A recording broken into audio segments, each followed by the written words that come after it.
Saya sering dapat pertanyaan itu, Pak, apakah kualitas demokrasi kita menurun? Saya rasa kualitas demokrasi kita itu tidak menurun. Tetapi orang-orang yang tidak komit pada demokrasi sekarang lebih berani untuk mengungkapkan pikirannya. Publik merasa kasihan dengan pendukung Anies. Usai Nasdem beri sinyal Mahfud MD untuk jadi cawapres, Mahfud MD aja pernah dituding Anies merubah konstitusi. Masa mau dijadikan cawapres? Kan aneh. Ditulis oleh tim redaksi jurnal, dikutip dari berbagai sumber.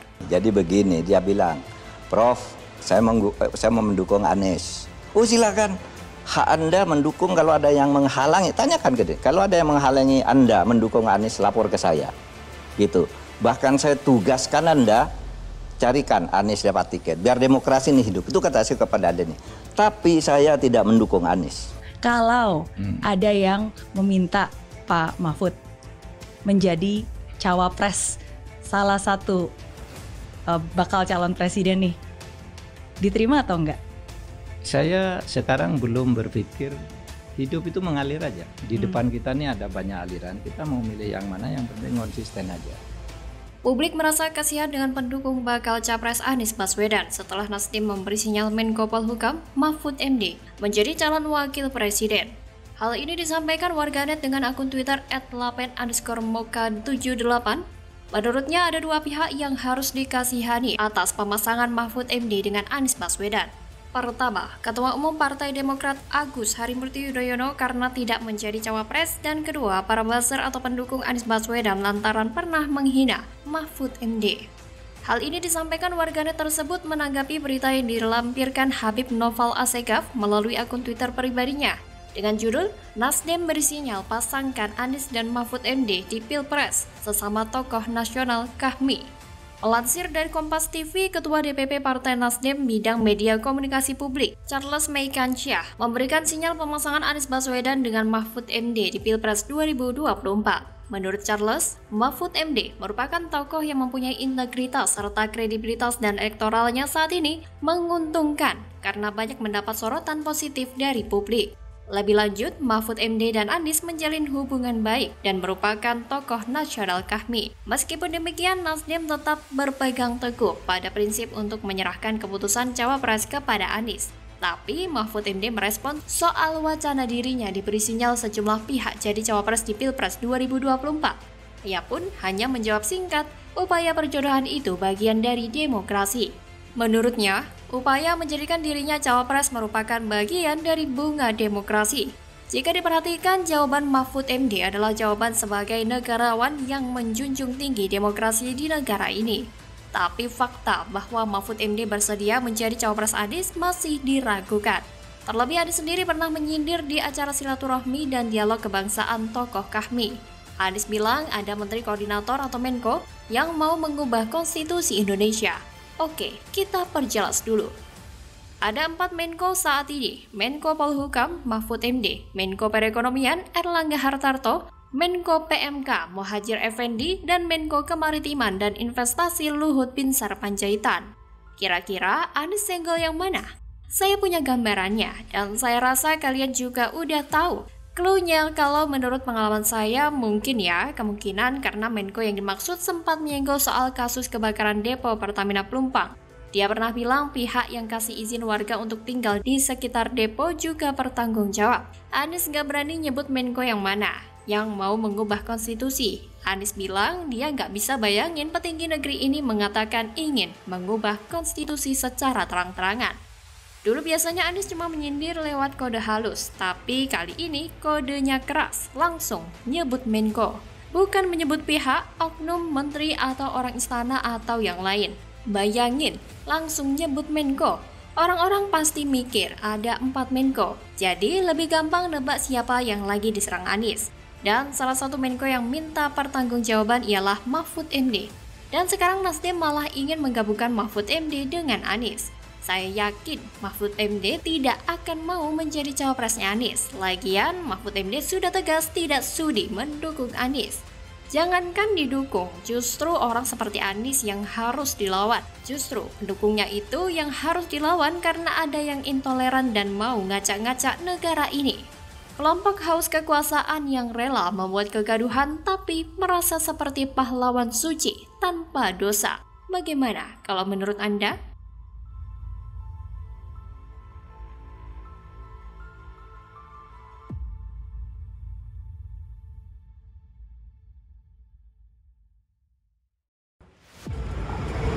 Itu kalau waktu itu sebenarnya yang mimpin rapat siapa ya waktu itu ya? Waktu itu ya Pak, kalau nggak Pak Taufik, Pak Sani ya. Oh gitu ya, artinya bukannya Anda ya waktu itu ya?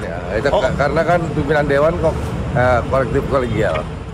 Waduh, dipanggil KPK soal pengadaan tanah Pulau Gebang. Begini penjelasan Prasetyo Edi PDIP. Rumah DP 0 Anies bakal kebongkar? Ditulis oleh tim redaksi jurnal dikutip dari berbagai sumber. Pengumpulan alat bukti masih terus dilakukan berupa pemanggilan saksi-saksi untuk dilakukan pemeriksaan di Gedung Merah Putih KPK, dan sejauh ini ketika jabatan Gubernur Anies tersisa 2 bulan kurang. Ketua DPRD DKI Jakarta Prasetyo Edi Marsudi dapat sorotan setelah diperiksa Komisi Pemberantasan Korupsi atau KPK soal pengadaan tanah di Kelurahan Pulau Gebang, Cakung, Jakarta Timur pada 2018 sampai 2019.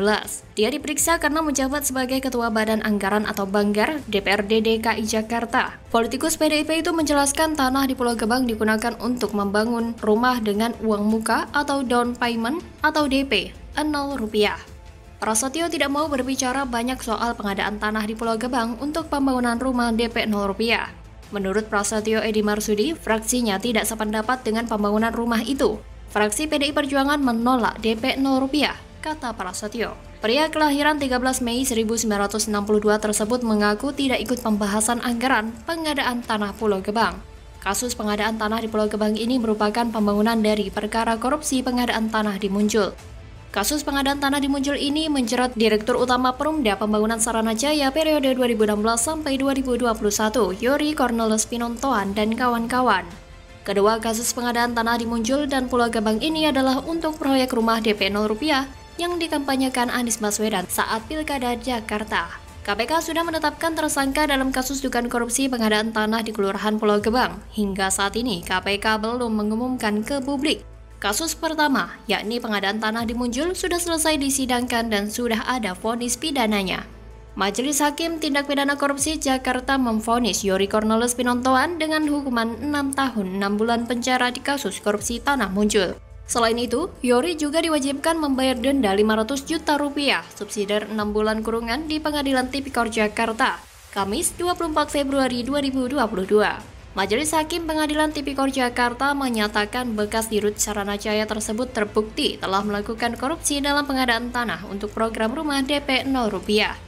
Akibat perbuatannya, Hakim menyatakan negara dirugikan sebesar Rp152 miliar. Vonis tersebut lebih ringan dari tuntutan jaksa KPK, yaitu 6 tahun 8 bulan penjara. Kalau mau berpikir waras, program rumah DP Rp0 itu tidak mudah terwujud, tapi Anies menggampangkan semuanya dengan alasan keberpihakan dan ingin jadi gubernur. Makanya program ini sangat dipaksakan dan beneran bermasalah. Dan lucunya lagi, awalnya pernah bilang rumah tapak, tapi ujung-ujungnya hunian vertikal juga karena lahan terbatas. Sejak awal pun janji Anies ini terlalu muluk untuk direalisasikan, hanya saja masih banyak yang terlalu bodoh sehingga tidak menyadarinya. Masih banyak yang bangga dibuai dengan janji manis, sehingga nalar dan logika disingkirkan. Padahal, dalam politik apapun ceritanya, rakyat kecil seringkali dimanfaatkan. Dijadikan alat jualan pencitraan, dijadikan sapi merah, dan pada akhirnya paling sering jadi korban janji manis yang tidak terwujud. Mereka diangkat setinggi mungkin, lalu dijatuhkan lewat PHP. Begitulah kira-kira. Hingga pada akhirnya nasib rakyat kecil tetap seperti semula. Hanya saja harapan sempat meninggi karena ada janji dari calon pemimpin yang begitu ngebet ingin berkuasa. Harapan tersebut sirna dan hanya bisa gigit jari. Janji besarnya kacau berantakan. Rumah DP Rp0 gagal total. Janji boleh muluk asalkan bisa dilakukan dan diwujudkan. Yang parahnya ada orang yang sebenarnya tidak mampu terbukti sebagai menteri pecatan, tapi masih memaksa jualan janji mulu. KPK diharapkan membongkar tuntas kasus yang sudah dimulai diperiksa dan jangan berhenti tanpa ada penjelasan dan kejelasan seperti kasus dugaan korupsi Formula E. Penggeledahan sudah dilakukan dan harus segera ada pengumuman siapa tersangkanya dan penuntasan pemeriksaan dalam kasus korupsi Tanah Pulau Gebang. Bagaimana kalau menurut Anda?